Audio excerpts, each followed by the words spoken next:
hermanos. Espero que estén bien. Vamos a abrir las Biblias en Salmos 51. Otra vez, Salmos 51. ¿Me confirman si me están escuchando bien? Sí, Samuel, pero usted puede grabar por el caso que no graba bien ese lado. Sí. Bueno, gracias. Bueno, si estoy como anfitrión, Yuli puede grabar, ¿no? Sí, eso, porque ella tiene anfitrión, yo no. Bueno, Salmo 51, entonces comenzamos unas meditaciones ahí en el Salmo 51. Vamos a leer otra vez entonces versículos 1 y 2, teniendo en cuenta el encabezado del Salmo que dice al músico principal, Salmo de David, cuando después que se llegó a Betsabé, vino a él Natán el profeta. Entonces dice el Salmo: ten piedad de mí, oh Dios, conforme a tu misericordia, conforme a la multitud de tus piedades, borra mis rebeliones. Lávame más y más de mi maldad y límpiame de mi pecado. Vamos a orar. Señor y Dios, una vez más, gracias damos por poder venir a tu presencia. Gracias damos, Señor, por poder cantar a tu nombre, por poder unirnos en un mismo sentir, de honrarte, de glorificarte, de ser edificados por tu palabra, aún de que aquellos que están en tinieblas escuchen tu voz llamándole, Señor, a los pies de Cristo.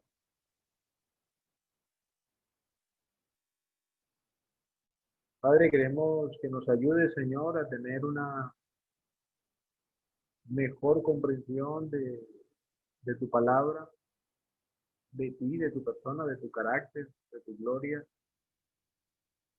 Y cada vez nuestros corazones anhelen y valoren más quién eres.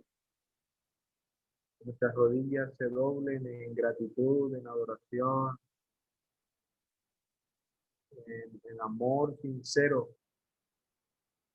por quién eres y por lo que has hecho por nosotros.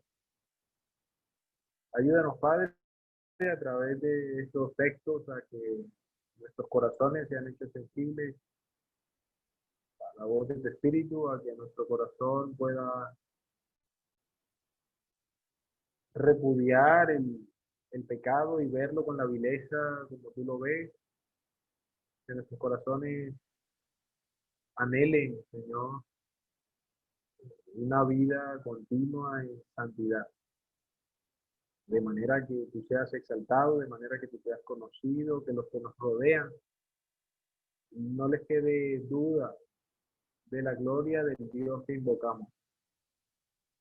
A ti, Señor, rendimos honra y gloria en esta noche y suplicamos la dirección tuya por medio de tu Espíritu Santo, para que seamos guiados a través de tu palabra a la verdad que me guía.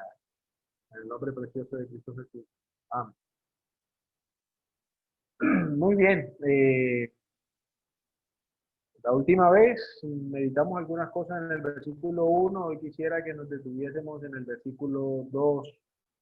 El versículo 1 hablamos un poquito del arrepentimiento en sí, de cómo David expresa aquí este, su arrepentimiento, la confesión de su pecado, cómo comienza, ¿no? En esta confesión de su pecado delante de Dios, reconociendo quién es Dios, eh, el deseo que Dios tiene de perdonar y llamando el pecado por su nombre.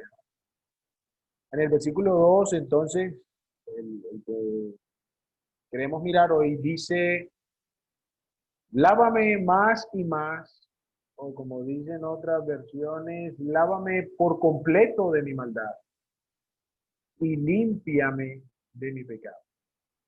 En este versículo entonces encontramos a David clamando por limpieza, por pureza. Usa la palabra lavar, usa la palabra limpiar. Entonces, en primera medida, quiero que a través de esto evaluemos un poco en nuestra vida, en el acto mismo de cómo enfrentamos nosotros el pecado en nuestra vida. Y también qué elementos debe haber en nuestro corazón que nos conduzcan a un genuino arrepentimiento cuando el pecado se hace presente, aún para aquellos que no conocen al Señor, eh, un entendimiento correcto de lo que es el pecado es lo que les va a llevar a Cristo. Y aquí David vemos que en medio de su arrepentimiento ha dicho primero, ten piedad de mí, oh Dios, conforme a tu misericordia, conforme a la multitud de tus piedades, borra mis rebeliones. Y aquí David enfatiza que su deseo es ser enteramente limpiado. El arrepentimiento no es una expresión o una respuesta del hombre hacia un acto externo, sino que el arrepentimiento tiene que ver más con la corrupción interna que viene con el pecado, o más bien la corrupción interna de donde el pecado proviene.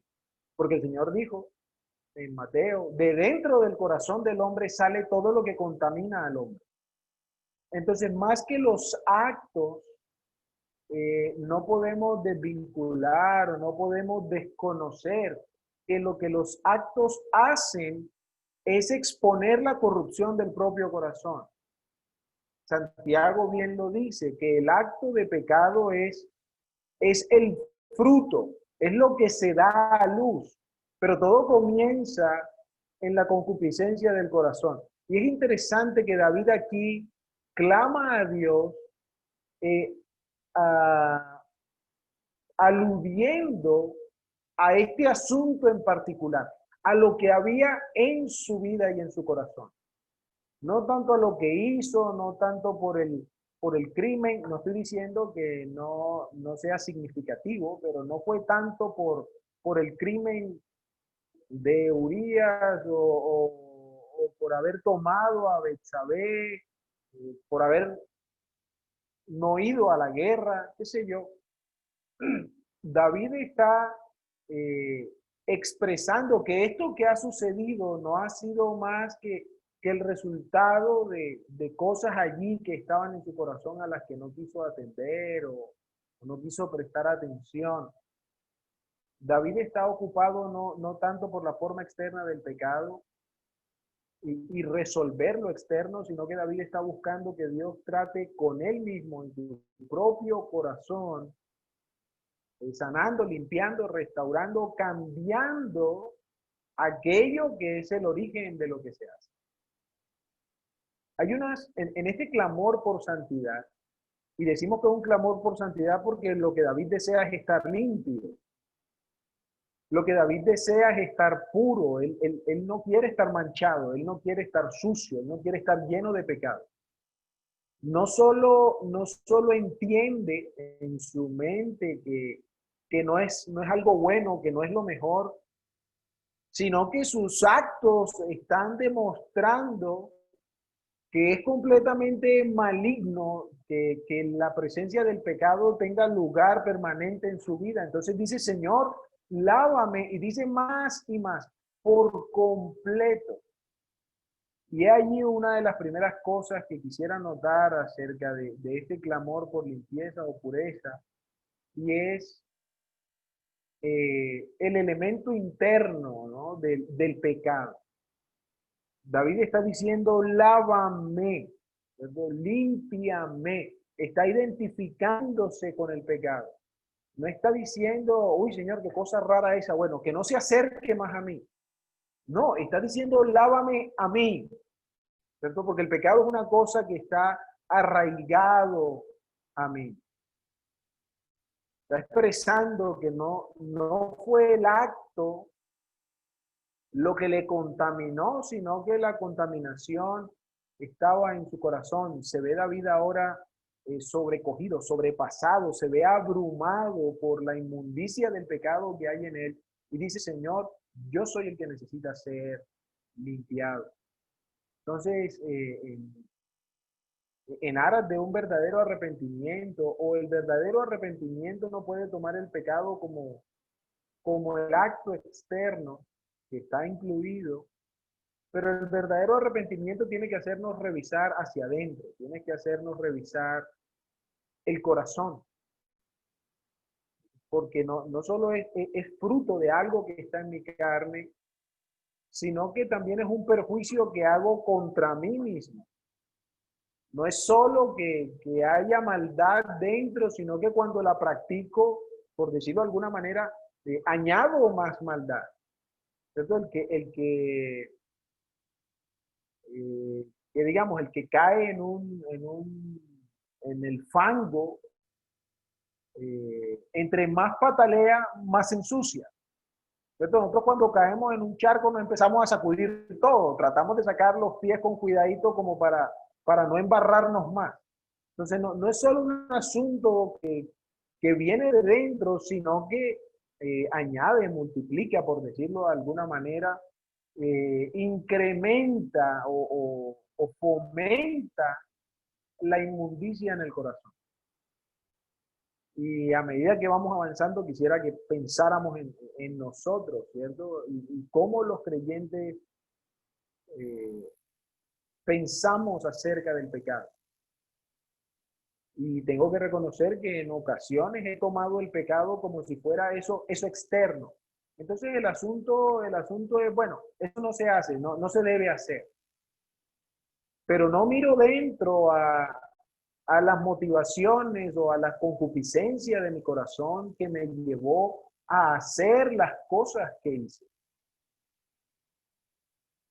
Y por eso creo yo, esto sí, aunque creo que hay un principio escritural, lo voy a decir así, creo yo que es una de las razones por las cuales el creyente no vence sobre el pecado.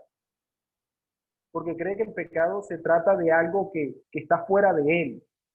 Se cree que el pecado es una cosa que bueno, mientras no me junte con fulano, todo está bien.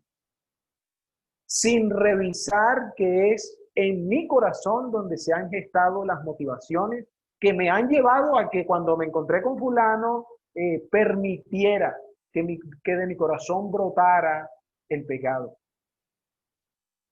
Necesitamos, como David, ser conscientes, y como el apóstol Pablo nos lo dice en el Nuevo Testamento, que en esta carne mora el pecado. Y no podemos excusar el pecado como un acto externo, como un asunto ajeno a nosotros, sino que tenemos que revisarlo como un asunto que expone que hemos cedido a la concupiscencia del corazón. El efecto y la afectación interna del pecado. Una segunda cosa que quisiera ver en esto, una implicación que hay aquí es la incomodidad que el pecado debe producir en un verdadero hijo de Dios. David está clamando al Señor.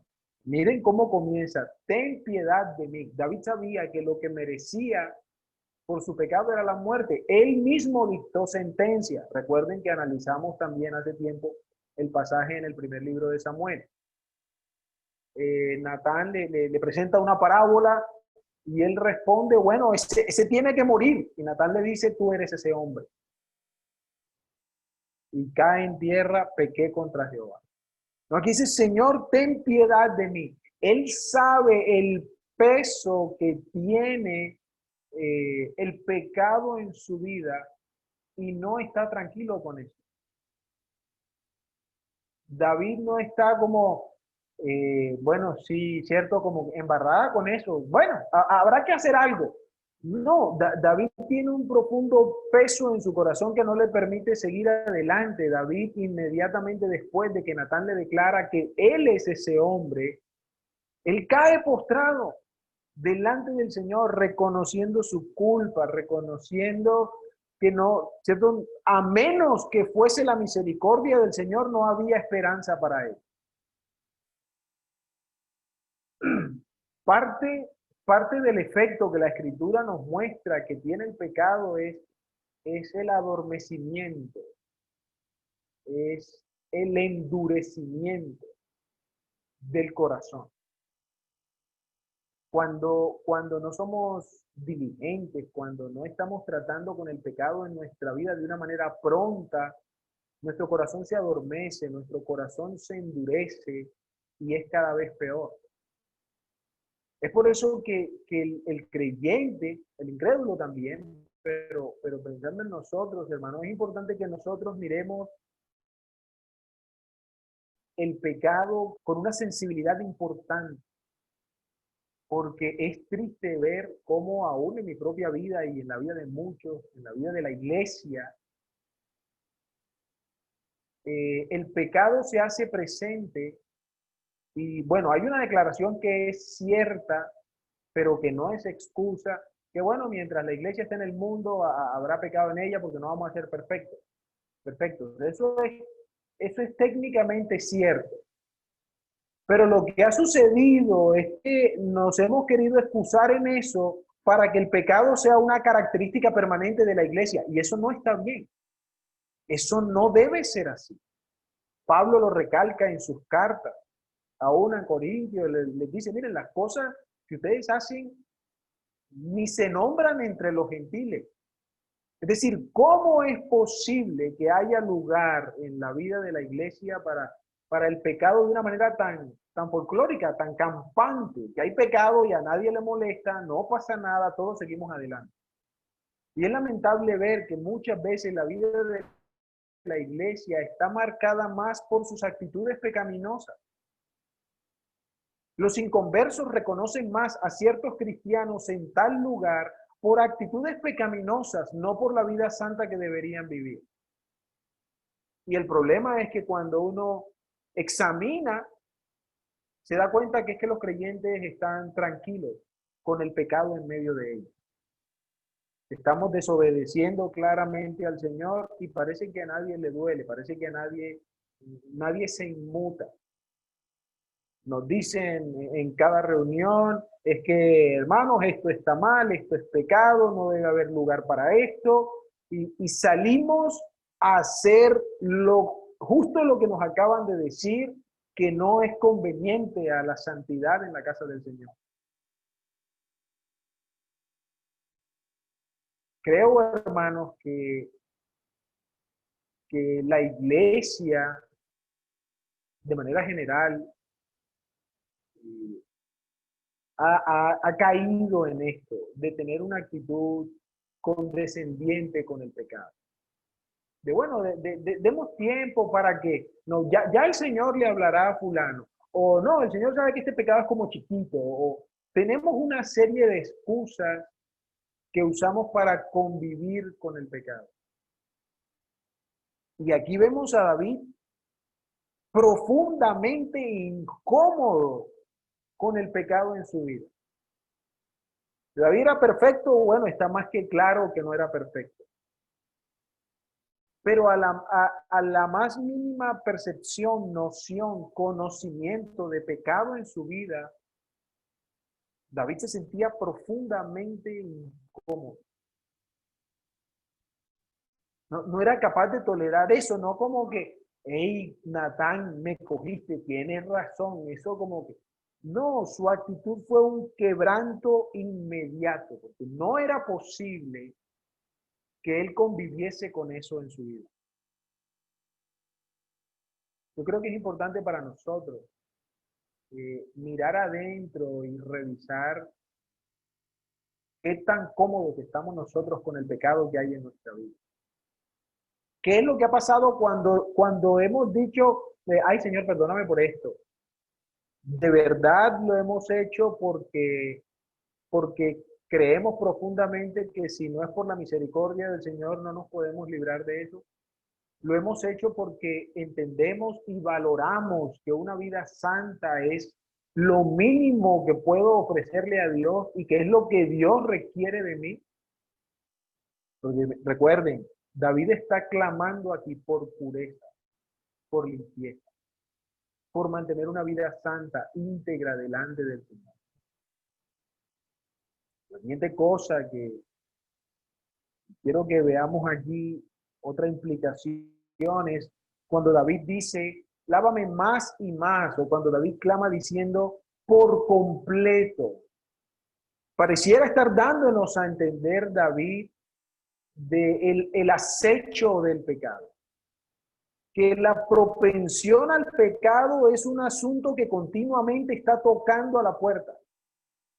Que es un enemigo que merodea. No es algo, o el contraste que quiero hacer es que David no está presentando algo ocasional, como un asunto que, hombre, sí, como cada 4 años hay un mundial, entonces, sí, esto del pecado es terrible, pero bueno, por lo menos no es algo de todos los días. Cuando David habla, lávame más y más, está teniendo en cuenta o está, ¿cierto? Tiene la idea ahí implícita de que esta tendencia al mal es un asunto que lo persigue todos los días. Pablo dijo, en mi carne no mora el bien. Por eso Pablo decía cosas como, con Cristo estoy juntamente crucificado. No como, bueno, me crucifiqué, crucifiqué mi carne hace años y bueno, ahí quedó y vivimos tranquilos. No, la idea de Pablo es que es un asunto que continuamente hace. Porque no podemos dejar que nuestra carne tome ventaja. El Señor le dijo a Caín, el pecado yace a la puerta y te codicia, pero tú debes dominarlo. Pedro, hablando de Satanás mismo, nos dice que él anda como león rugiente buscando a quien devorar. A veces se nos olvida a nosotros también que el pecado es un destructor. Que Satanás no desperdicia ocasión para devorarnos. Y que nuestra carne no se compone con el tiempo. El pecado está condenado a esta carne y esta carne no va a mejorar. De tal manera que la Escritura dice que para esa presencia segura, permanente y gloriosa delante del Señor, seremos provistos de unos cuerpos distintos en los cuales ya el pecado no more. Pero a veces creemos que, bueno, hice devocionales seguidos toda esta semana, entonces eso quiere decir que ya puedo relajarme porque mi carne no me va a molestar tanto. No, hermano. Necesitamos tener presente que el pecado acecha todos los días, que Satanás está buscando ocasión para, para hacernos caer, para devorarnos, que la debilidad, que sí es una debilidad, pero no a veces como lo queremos usar, pero que el hecho de que el pecado more en nuestra carne no puede ser una excusa, al contrario, tiene que ser una razón para hacernos estar más alerta. Pero como decía antes, el pecado adormece y a veces estamos sufriendo las consecuencias de nuestro pecado y estamos, ay no, tan bueno que llegue la reunión del domingo para vernos con los hermanos y estamos en medio de un juicio de Dios, estamos en medio del castigo de Dios y no nos apercibimos de que no solo el pecado ha estado acechando nuestra vida, sino que hemos sucumbido al pecado. El acecho del pecado. Podríamos decir de cierta manera que el pecado será un enemigo inseparable de la vida del creyente. No porque el creyente viva en el pecado, sino porque es un enemigo que va a estar presente hasta el día que el Señor nos tome o hasta el día que, bueno, sí, que el Señor nos tome, ya sea a través de la muerte o sea que el Señor nos tome así a su misma presencia y nos transforme. Es uno que va a estar ahí, pero como decía un predicador una vez, a veces andamos por este mundo tan confiados que se nos olvida que no pertenecemos a este mundo y que estamos en guerra. Y el pecado llega y nos destruye. Y Satanás ataca y nos devora. Necesitamos estar conscientes de este acecho. La siguiente cosa que quisiera resaltar es la necesidad de la pureza.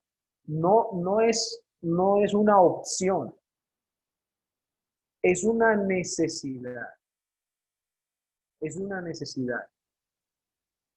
A David le urge estar limpio. David entiende que estando con pecado no puede estar en la presencia de Dios. David entiende que el pecado le aparta no solo de su comunión con Dios, sino de lo que Dios quiera hacer con él. David sabe que el pecado es un estorbo para el cumplimiento de los propósitos de Dios en su vida. Y David dice, Señor, necesito estar limpio. No es simplemente como que, ay, no debía hacer eso. Es, Señor, necesito estar limpio, necesito ser puro. Y es un clamor que encontramos en los salmos en particular. Lo encontramos muy repetidas veces y en varios salmos de David, también en otros salmos que no son de David, pero también en salmos de David. Encontramos esta necesidad a vivir de una manera íntegra, a estar completamente limpio delante de Dios para poder tener comunión con Dios, para poder caminar con Dios, para poder ser bendecido por Dios, para poder glorificar a Dios. Entonces la santidad, la pureza, no la está presentando David como, hombre, sería bueno, sino David lo está presentando como, me es indispensable. Un arrepentimiento que no está interesado en vivir de manera santa no será un arrepentimiento.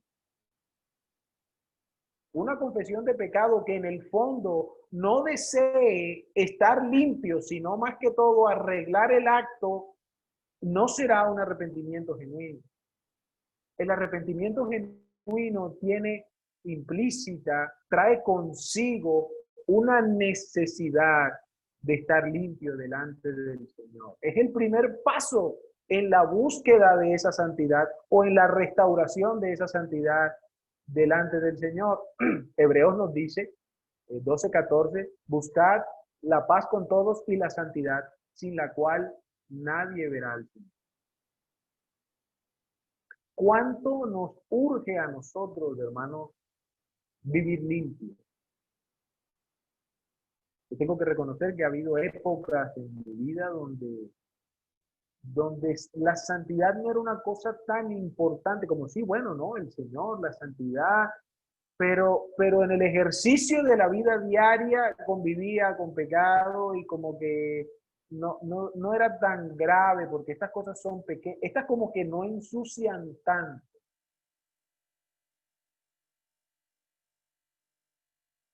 A veces nos preguntamos, hermano, ¿por qué no disfruto tanto a Dios? ¿Por qué mi comunión con Dios no es como tan chévere como la del hermano fulano? Y, aunque no necesariamente las comparaciones, ¿cierto? Una comparación externa va a decir que alguien tiene mejor comunión o no.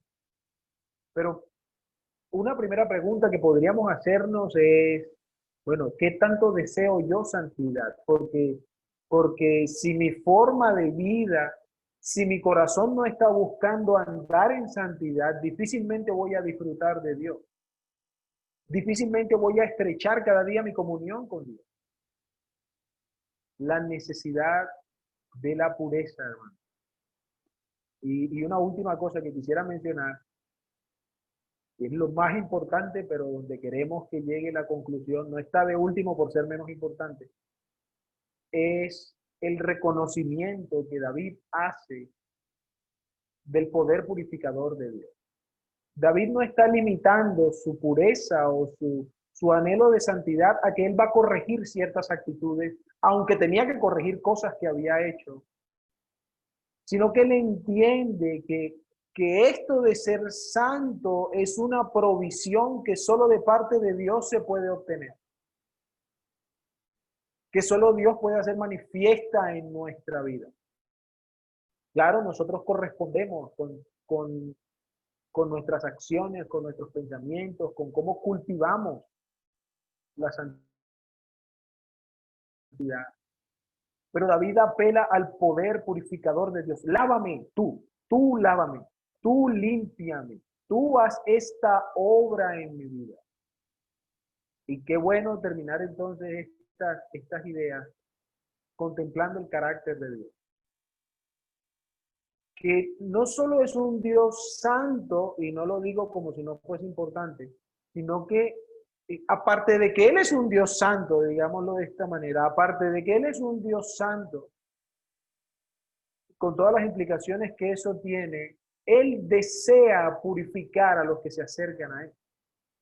Porque sabe que ellos por sí mismos no pueden. No simplemente es santo y se queda allá, miren a ver qué hacen, sino que extiende su gracia y su misericordia, queriendo que todo el que se acerca a Él sea también santificado. David sabía que Dios podía limpiarlo. En el verso anterior vimos que él reconocía que Dios tenía la disposición a perdonar. Aquí él reconoce o confía que Dios tiene el poder para limpiar. De hecho, así había estado escrito, o lo encontramos escrito en el Antiguo Testamento, de la limpieza extraordinaria, de la pureza sin precedentes que Dios tiene.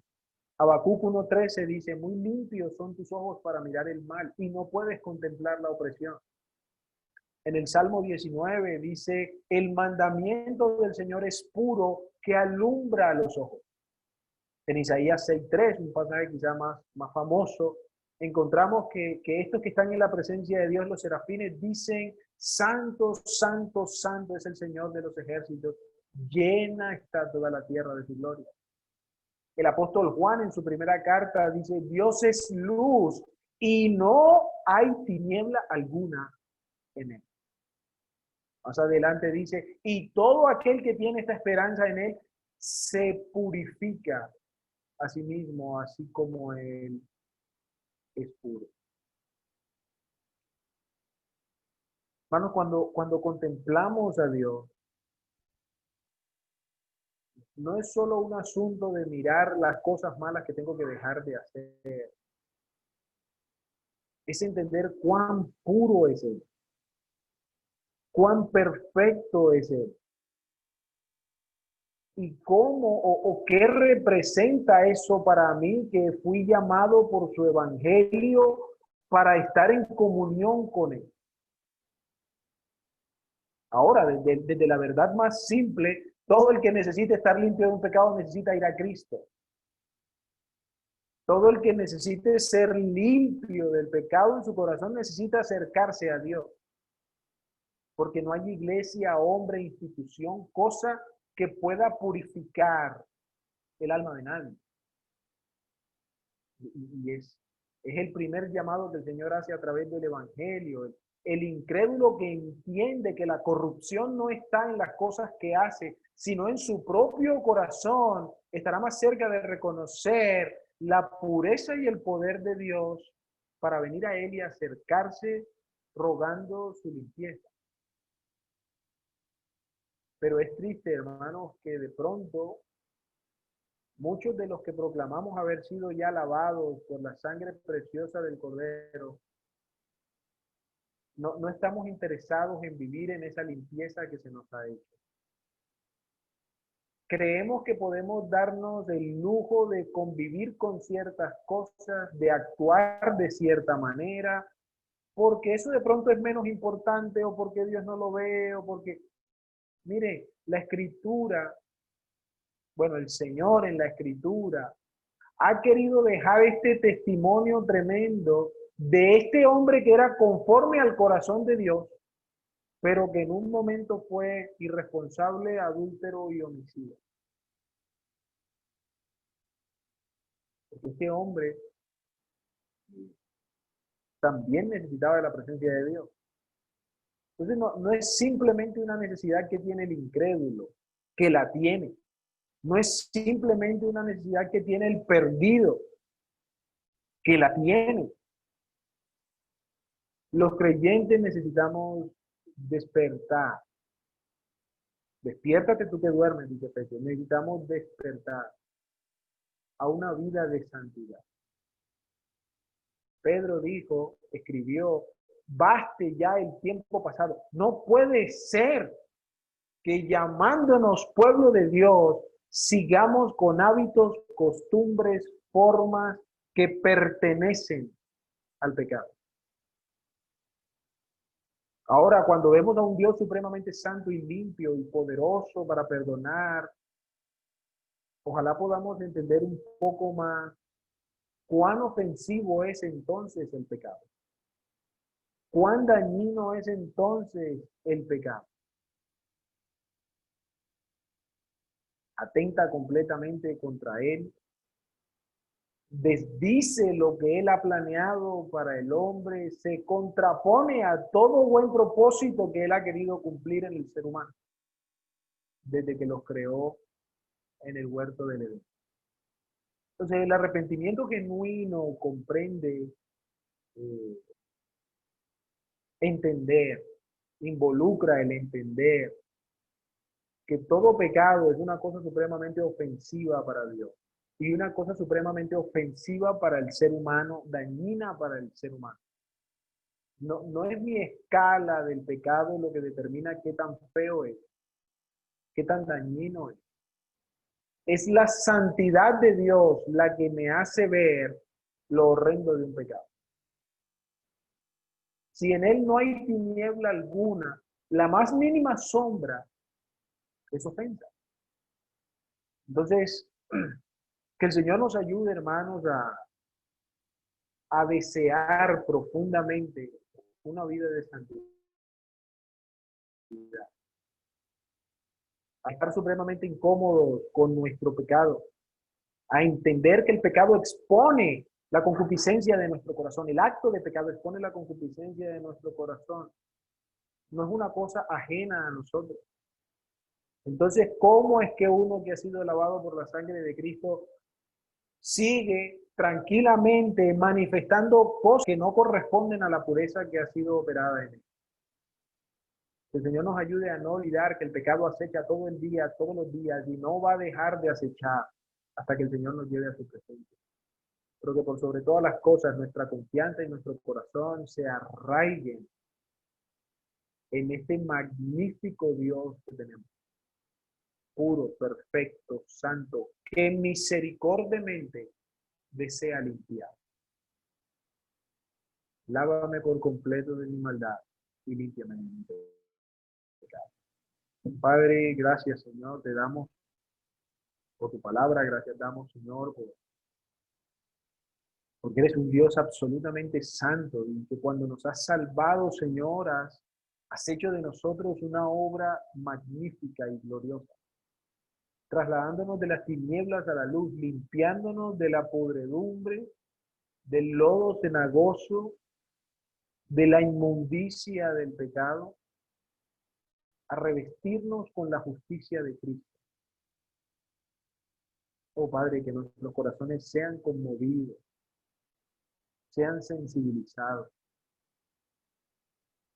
que contemplar tu carácter, al contemplar a nuestro perfecto Salvador, al examinar la obra que has hecho en nuestros corazones, Padre, nuestra mente y nuestro corazón aborrezcan toda forma de pecado, toda especie de mal. ¿Cómo podríamos, Señor, permitirlo, por muy pequeño que nos parezca, cuando eres un Dios magníficamente santo? Padre, que no haya más conformismo en nuestra vida con el pecado. Muéstranos, Señor, aquello que haya en nuestro corazón que no corresponde al carácter precioso de Cristo. Y que con prontitud y diligencia arranquemos de nuestra vida todo aquello que no se conforma a Él.